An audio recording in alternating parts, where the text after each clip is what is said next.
Il a tué 100 personnes et Allah lui a quand même pardonné. Il y avait un homme qui avait commis l'impensable. Il avait tué 99 personnes.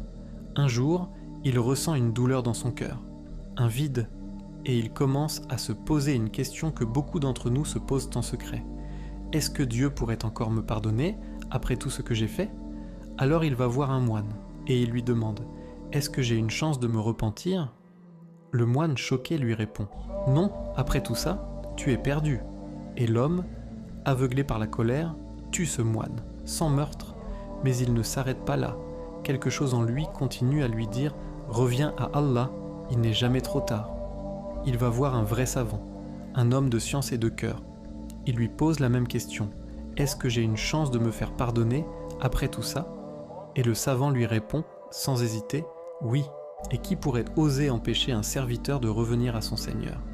Mais le savant l'avertit « Quitte ton environnement, laisse cette ville de corruption, pars vers une terre de gens pieux qui t'aideront à changer. » Alors l'homme part, il quitte tout, il se dirige vers le bien, mais sur le chemin, la mort le frappe. Il meurt entre le péché et le repentir. Et là, les anges descendent. Ceux de la punition veulent l'emmener en enfer. Mais les anges de la miséricorde disent non. Il se repentait sincèrement, il avait changé. Alors Allah, dans sa justice parfaite, dit « Mesurez la distance. Est-il plus proche de la ville du péché ou de celle du pardon ?» Et les anges obéissent. Ils mesurent 1 mètre par mètre, pas après pas. Chaque centimètre compte. Et à ce moment précis, le destin de cet homme repose sur quelques pas de plus.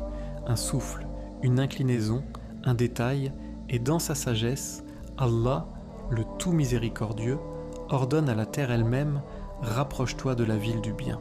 La terre s'est déplacée pour accueillir un homme qui voulait sincèrement revenir à son Seigneur. Pas parce qu'il était parfait, mais parce qu'il avait fait un vrai pas vers Allah. Et Allah, lui, avait fait le reste du chemin, et c'est ainsi que cet homme est entré au paradis, malgré ses 100 crimes, parce que son cœur était sincère.